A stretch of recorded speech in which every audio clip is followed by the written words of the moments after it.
Hello दोस्तों, मैं Suresh Yadav success अड्डा फॉर यू चैनल में आप सभी का स्वागत करता हूं। ठीक है, जैसे हमारा लेक्चर नंबर 9 हो चुका है। हमने लेक्चर नंबर 9 में क्या पढ़ा था?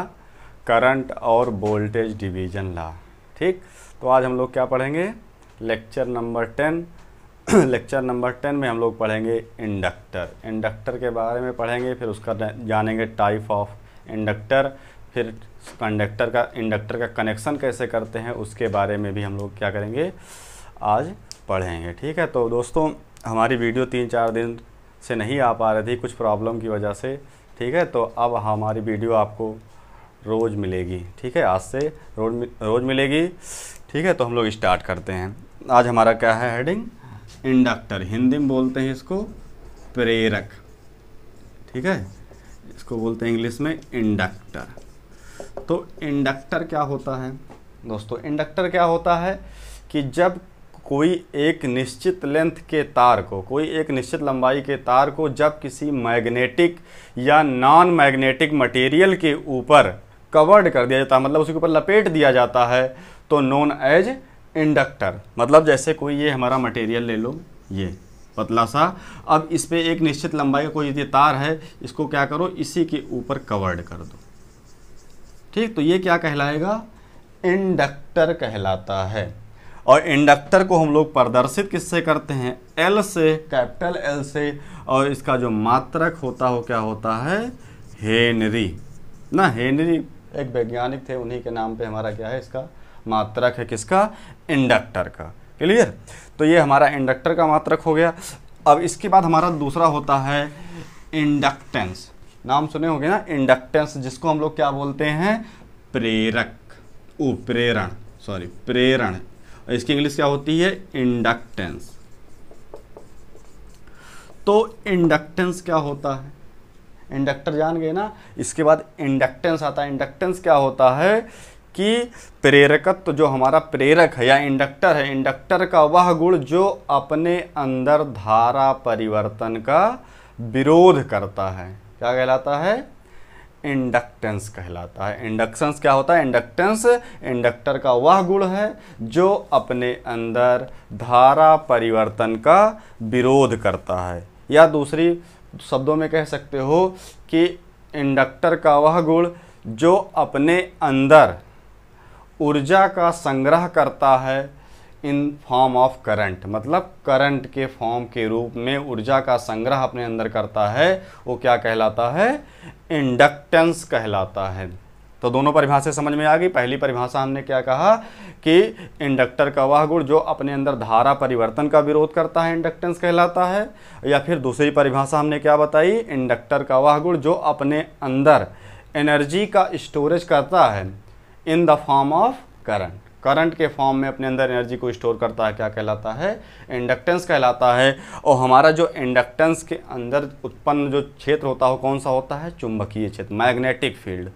इंडक्टर के अंदर जो हमेशा हमारा क्षेत्र उत्पन्न होगा वो कैसा होगा? चुंबकीय क्षेत्र होगा। क्लियर? तो यहाँ तक समझ में आ गया होगा। तब इसमें अगर हम लोग देखा जाए कि इसका अगर हमें मान निकालना हो, किसका? इंडक्टेंस का, यल बराबर, तो यल बराबर क्या होता है? साई अपान आई। क्लियर? साई अपान आई। और साई बराबर होता है यन फाई अपान आई।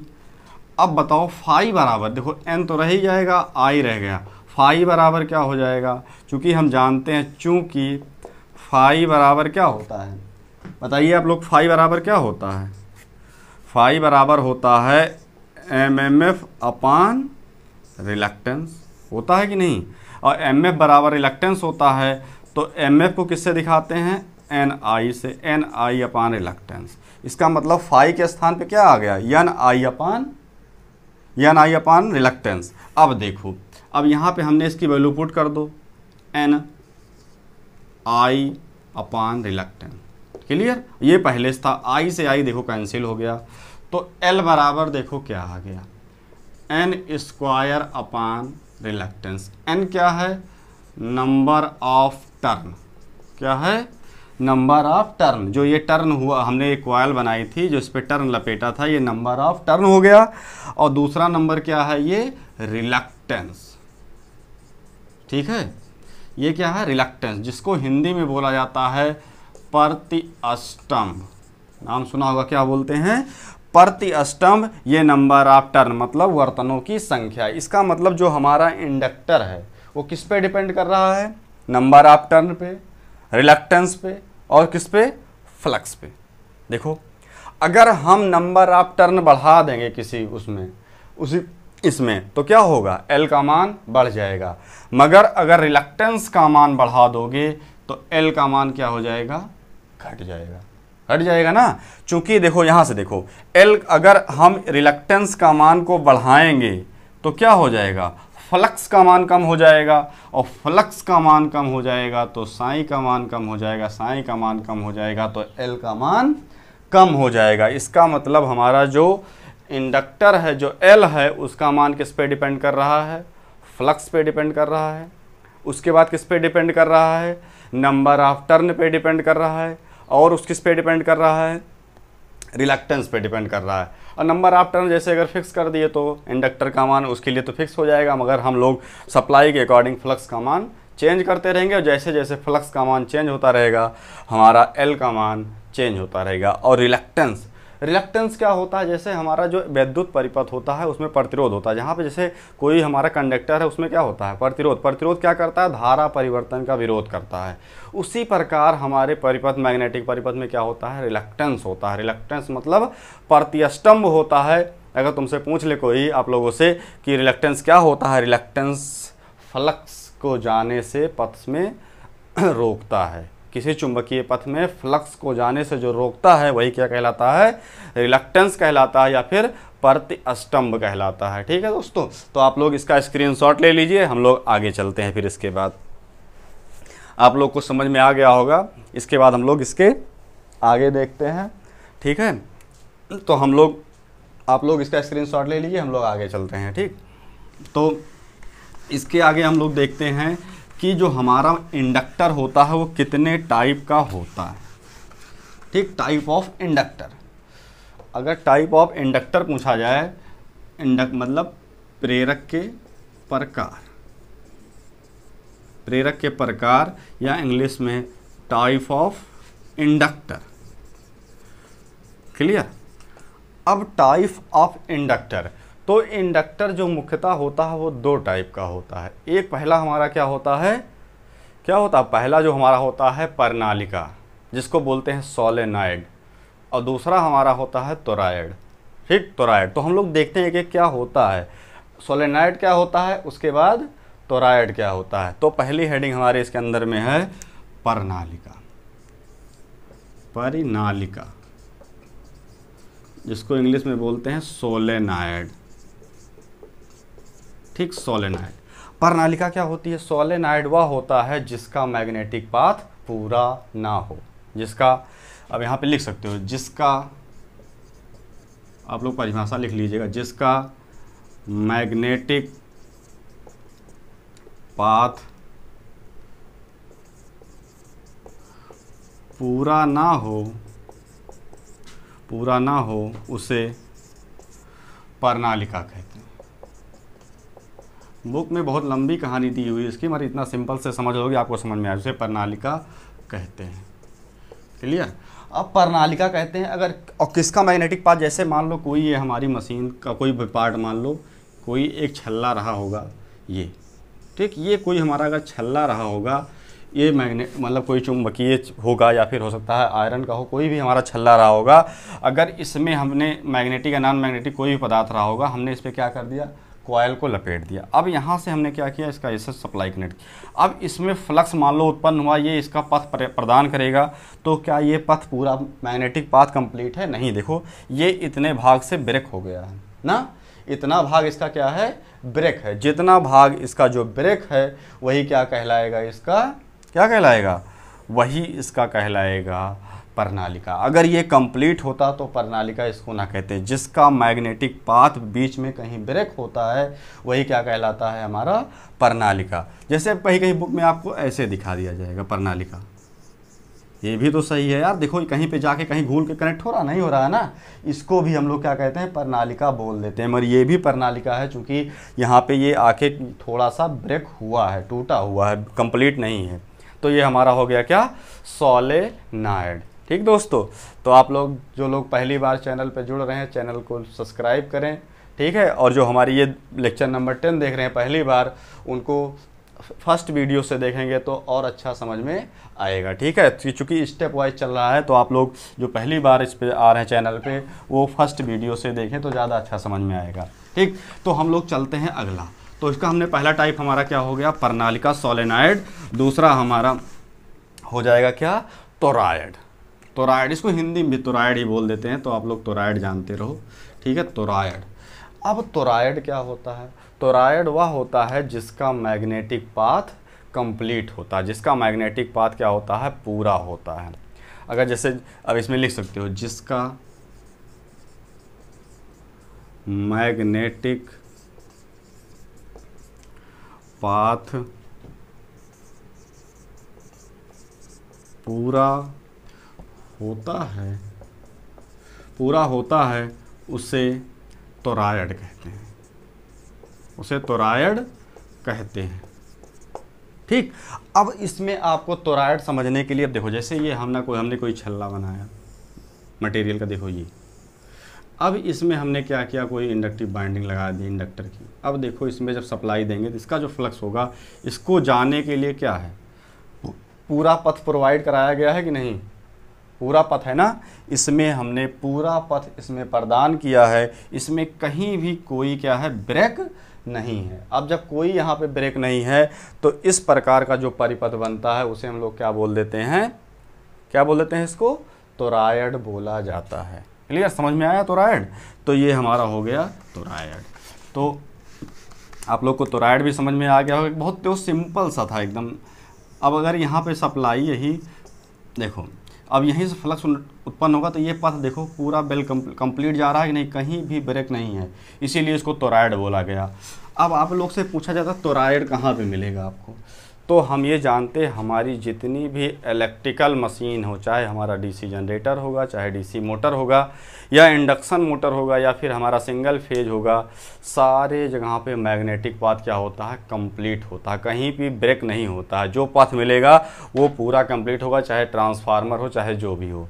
तो वो सारे जितने भी इलेक्ट्रिकल मशीनें हैं सब क्या हैं, तोरॉयड। जितने भी इलेक्ट्रिकल मशीनें हैं वो क्या हैं, तोरॉयड होती हैं, कोई भी सोलेनॉइड नहीं होती है, ठीक। तो हम लोग, अच्छा इंडक्टर को पूछा जाए कॉयल कब कहा जाता है, अगर कोई इंडक्टर है उसको कॉयल कब कहा जाएगा।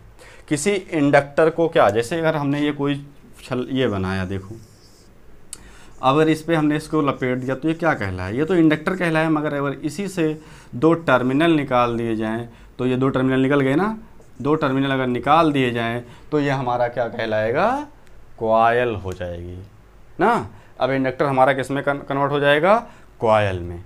क्लियर, तो आपको समझ में आएगा क्या कहला है, कॉयल। अब इसके बाद हम लोग चलते हैं इंडक्टर में ऊर्जा का संग्रह। अगर कोई तुमसे पूछ ले कि प्रेरक में ऊर्जा संग्रह कितना होता है, तो प्रेरक में जो ऊर्जा संग्रह होता है कितना, ½LI²। ठीक है, इस सूत्र पे न्यूमेरिकल आता है, ½ LI²। क्लियर, इस सूत्र पे क्या आता है, न्यूमेरिकल आता है। इसलिए आपको याद रखना कि प्रेरक में जो ऊर्जा का संग्रह होता है किस फॉर्म में होता है, ½ LI²। इसका मतलब किस फॉर्म में, करंट के फॉर्म में। करंट के फॉर्म में एनर्जी स्टोर होती है, और करंट के फॉर्म में जो एनर्जी स्टोर होती है उसके अंदर में वो कैसी होती है, चुंबकीय क्षेत्र के रूप में होती है। ऊर्जा का संग्रह, उसके अंदर का जो फील्ड होगा वो मैग्नेटिक फील्ड होगा, ठीक है, इलेक्ट्रिक फील्ड नहीं होगा। कौन सा होगा, मैग्नेटिक फील्ड होगा। ठीक है, तो इसके बाद हम लोग आगे देखेंगे कि इंडक्टर का हम लोग क्या करते हैं, कनेक्शन कैसे करते हैं। इंडक्टर का कनेक्शन, टाइप ऑफ कनेक्शन। तो हम लोग जो इंडक्टर, देखो इंडक्टर में जो कनेक्शन होता है वो दो टाइप का होता है, ठीक। तो दो टाइप का कहने का मतलब ये होता है कि एक जो इंडक्टर होता है इसमें क्या होता है, एक तो हमारा इसका सेल्फ इंडक्टेंस होता है, एक होता है म्यूचुअल इंडक्टेंस होता है। तो सेल्फ जो होता है उसका अलग फार्मूला निकल के आएगा, और जो हमारा म्यूचुअल होगा कि अपना तो खुद में तो उत्पन्न करेगा, जो उसका पड़ोसी है उसमें भी लिंक करेगा इसका फ्लक्स, और जब लिंक करेगा तो वही हमारा क्या कहलाएगा, म्यूचुअल। तो सेल्फ क्या होता है, सेल्फ और म्यूचुअल दोनों समझ लो जिससे दिक्कत ना हो। सेल्फ क्यों कहा गया, जैसे ये कोई कॉयल है, ठीक है, ये कोई कॉयल है, ये हमारा यहाँ पे सप्लाई दिया गया, यहाँ पे एक की लगाई गई, इसमें rate of change of current, इसमें धारा में परिवर्तन किया गया, और धारा में परिवर्तन के कारण इसमें क्या हुआ, फ्लक्स का परिवर्तन हुआ, और फ्लक्स परिवर्तन हुआ इस कॉयल में, तो इस कॉयल में क्या उत्पन्न हो गया, क्या उत्पन्न हो गया, विद्युत वाहक बल। और किस में उत्पन्न हुआ, स्वयं की कॉयल में हुआ ना, इसके स्वयं की कॉयल में धारा में परिवर्तन के कारण इस कॉयल में एक विद्युत वाहक बल उत्पन्न हो गया, इसी को बोला गया सेल्फ इंडक्टेंस। और सेल्फ, ये जो विद्युत वाहक बल कहलाया, क्या कहा, स्वप्रेरित विद्युत वाहक बल ना, सेल्फ इंड्यूस ईएमएफ या स्वप्रेरित विद्युत वाहक बल ना, तो ये हमारा सेल्फ होता है। और म्यूचुअल की बात क्या होती है, म्यूचुअल की बात होती है कि ये हमारा सेल्फ का यहाँ पे विद्युत वाहक बल उत्पन्न हुआ, मगर यहाँ पे ऐसे कॉइल लगा दो, देखो, जो इससे जुड़ी ना हो मगर इसी के पास में रखी हो। अब इसमें क्या करो, धारा में परिवर्तन करो या विद्युत वाहक बल में परिवर्तन करो, जिसके कारण पास में रखी कुंडली जो इससे जुड़ी नहीं हुई मगर इसमें की क्या हो जाए, इसमें भी एक विद्युत वाहक बल उत्पन्न हो जाए। तो ये घटना क्या कहलाती है, म्यूचुअल इंडक्शन ना, म्यूचुअल इंडक्टेंस अन्योन्य प्रेरण क्यों कहलाई, क्योंकि इस कुंडली में हमने क्या किया, rate of change of current, flux में परिवर्तन किया, धारा में परिवर्तन किया, तो फ्लक्स भी परिवर्तित हुआ कि चूंकि अभी दोनों परिवर्तित हुआ तो उसके कारण जो पास में रखी कुंडली है उसमें क्या उत्पन्न हो गया, विद्युत वाहक बल। तो हमारा ये क्या कहलाया, म्यूचुअल इंडक्टेंस। और म्यूचुअल इंडक्टेंस कहलाया तो हम लोग इसमें देखेंगे कि इसके कारण कैसा कैसा कनेक्शन होगा। चूंकि सेल्फ वाला तो स्वयं में होगा तो उसका फार्मूला क्या निकल के आएगा, जो म्यूचुअल होगा, चूंकि म्यूचुअल में दो टाइप का होता है, एक हेल्पिंग नेचर का होता है, एक अपोजिंग नेचर में होता है। हेल्पिंग नेचर कहने का मतलब होता है कि जब इंडक्टेंस ऐसे जुड़े होंगे कि दोनों एक दूसरे का हेल्प करेंगे। अब जब दोनों इंडक्टेंस प्रेरकत्व एक दूसरे का हेल्प करेंगे, उस कंडीशन में टोटल प्रेरकत्व, टोटल इंडक्टेंस पे क्या प्रभाव पड़ेगा। और म्यूचुअल में जब दोनों प्रेरकत्व, एक इंडक्टेंस या प्रेरकत्व क्या करेंगे, एक दूसरे का विरोध करेंगे, अपोज करेंगे, उस कंडीशन में उसके टोटल प्रेरकत्व पे क्या प्रभाव पड़ेगा, ये कंडीशन हम देखेंगे विद म्यूचुअल, जब म्यूचुअल होगा। और जब सेल्फ होगा उस कंडीशन में हमारा अलग निकल के आएगा। तो हम लोग एक एक करके सब देखते हैं, ठीक। तो हम लोग डालते हैं कि प्रेरकत्व का संयोजन, ठीक। अब प्रेरकत्व का संयोजन, कनेक्शन ऑफ इंडक्टर, ठीक, प्रेरक का संयोजन। तो प्रेरक के संयोजन में हम लोग दो टाइप का पढ़ते हैं, दो टाइप का हमारा क्या है, संयोजन होता है। तो इसमें हम डालेंगे, पहला थोड़ा सा इंग्लिश लिखेंगे, आप लोग समझ लेना, विदाउट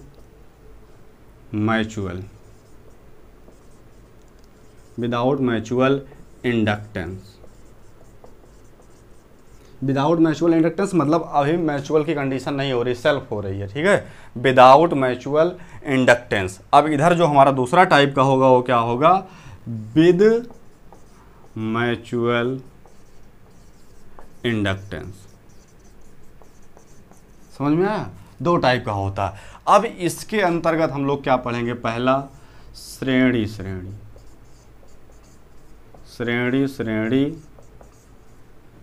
क्या होगा, संयोजन। जिसको इंग्लिश लिखना हो तो इंग्लिश लिख दे रहे हैं, सीरीज कनेक्शन। और दूसरा हमारा होगा समांतर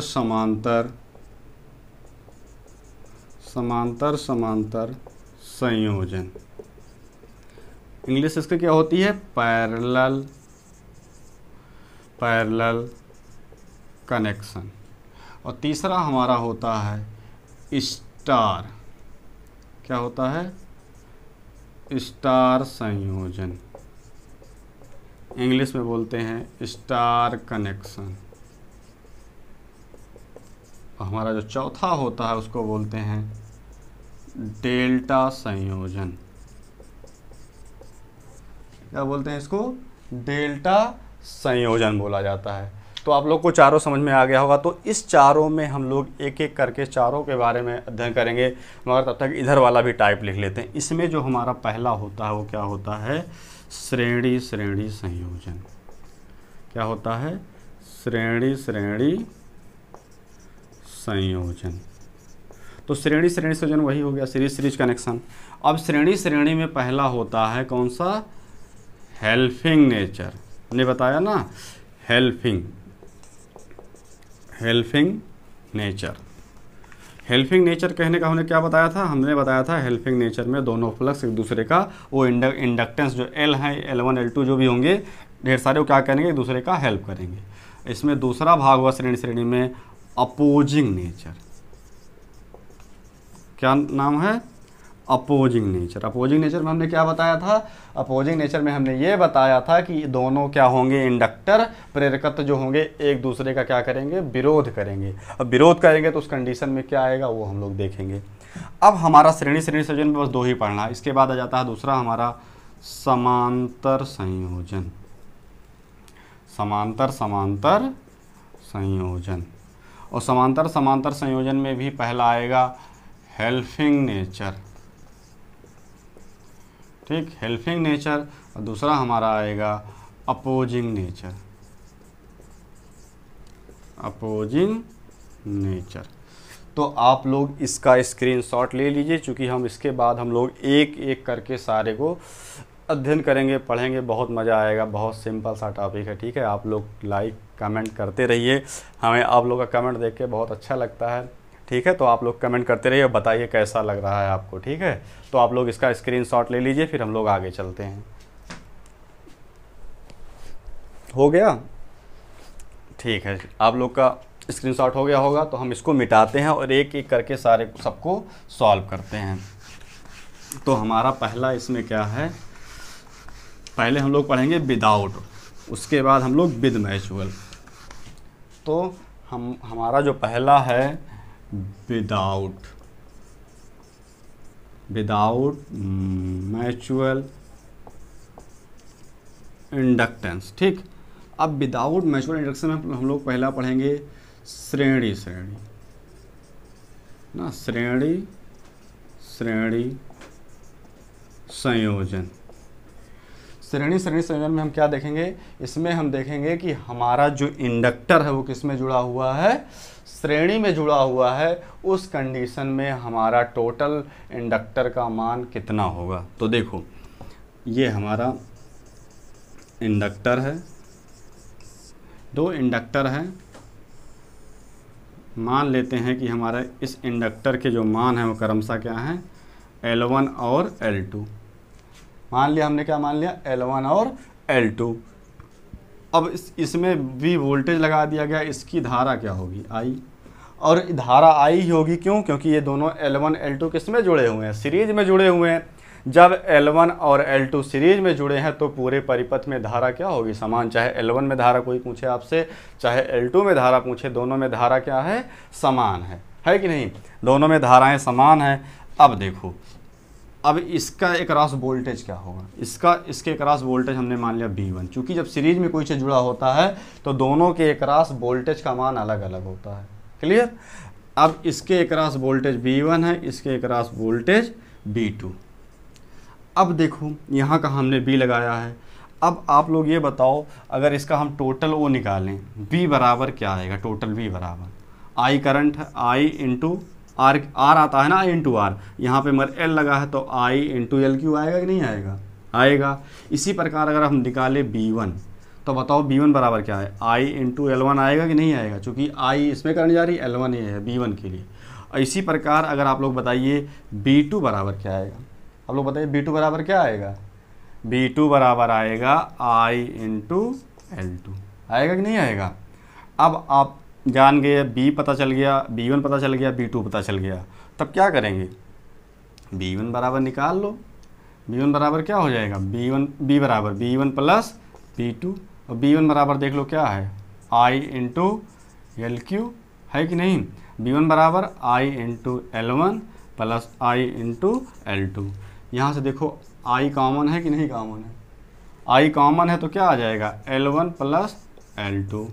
यहाँ से आई एल इक्विवेलेंट, देखो आई से आई कैंसिल हो गया, अब आई से आई कैंसिल हो गया तो एल इक्विवेलेंट बराबर क्या आ गया, L1 प्लस L2 आ गया ना।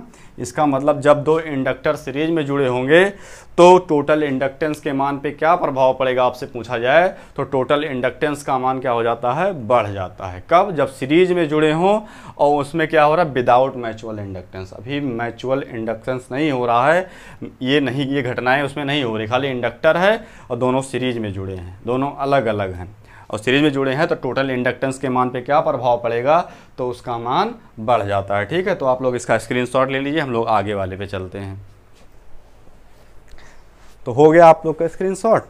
ठीक, तो हम लोग इस पे एक छोटा सा न्यूमेरिकल ले लेते हैं, एक छोटा सा न्यूमेरिकल ले लेते हैं, आप लोग आगे लगाइएगा। न्यूमेरिकल बहुत सिंपल, जैसे हम मान लेते हैं कि इस इंडक्टर का मान, मान लो इसका इंडक्टेंस का मान 5 हेनरी है, इसका 3 हेनरी है।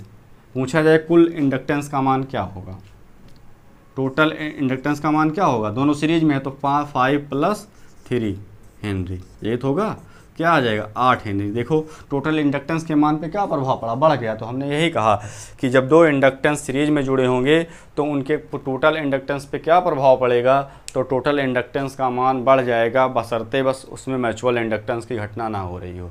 चूँकि जब म्यूचुअल इंडक्टेंस की घटना होगी तब दो कंडीशन अप्लाई होगी, तो हमें देखना पड़ेगा कि ये हेल्पिंग नेचर में है कि अपोजिंग नेचर में है। ठीक है, तो उसके अकॉर्डिंग हम लोग बताएंगे कि इंडक्टेंस का मान बढ़ेगा कि इंडक्टेंस का मान घटेगा। क्लियर, तो ये हमारा हो गया श्रेणी।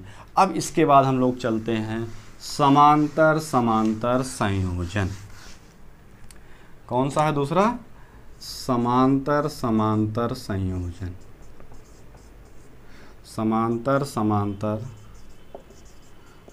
संयोजन, समांतर समांतर संयोजन कहने का मतलब क्या हुआ, समांतर समांतर संयोजन कहने का मतलब है कि हमारे जो दोनों इंडक्टर हैं L1 और L2 दोनों किस में कनेक्ट हुए हैं, समांतर में, और दोनों समांतर में जुड़े होंगे। तो देखो कैसे जुड़े होते हैं,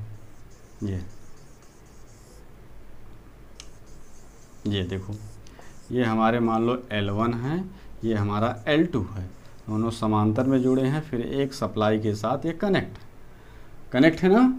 अब ये कनेक्ट है, हमने यहाँ पे क्या किया, I1 करंट अप्लाई किया, I1 करंट B वोल्टेज लगाने पर I1 करंट गई, I1 करंट जब यहाँ पे पहुँची, देखो यहाँ पे 1 2 3 है, तो ये हमारा क्या होगा, संधि हो गई, जंक्शन हो गया, यहाँ पे करंट हमारी क्या होगी, डिवाइड हो जाएगी। और करंट डिवाइड होने पे मान लो इसमें जो हमारा L1 में करंट गई वो बोली गई I1, और इसमें जो करंट गई वो क्या बोली गई, I2। अब कह रहा है कि इसके टोटल इंडक्टेंस का मान कितना होगा, यही निकालना है कि जब हमारा समांतर में जुड़ा है तो टोटल इंडक्टेंस का मान कितना होगा। तो हमको ये पता चल गया कि जो V बराबर होता है वो क्या होता है, I इंटू LQ होता ही है, हमने भी पढ़ाया पीछे वाले में। तो अगर पूछा जाए I बराबर होगा तो B अपान LQ होगा कि नहीं, ट्रांसफ़र कर दो ना, हो गया B अपान LQ।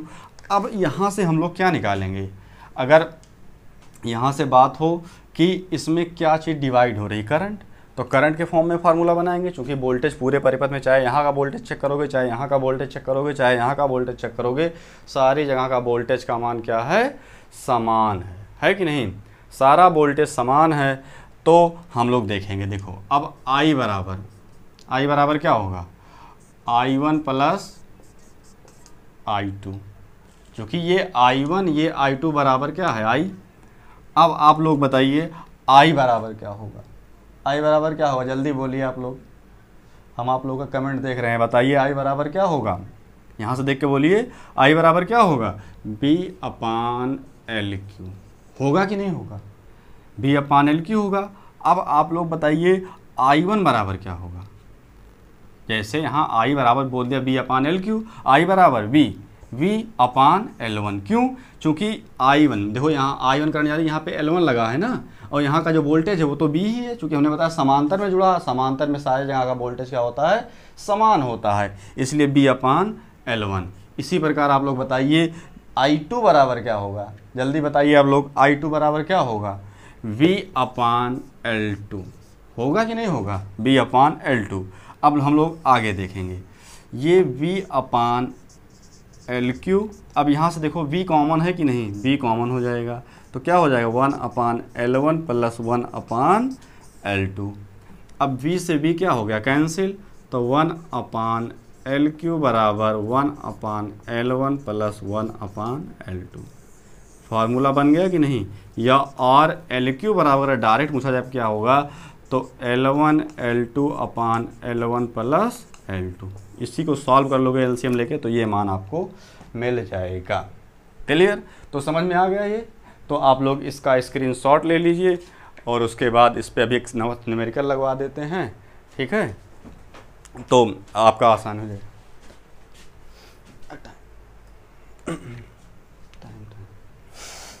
हो गया, ठीक है। तो इसमें हम लोग क्या करते हैं, एक न्यूमेरिकल ले लेते हैं छोटा सा।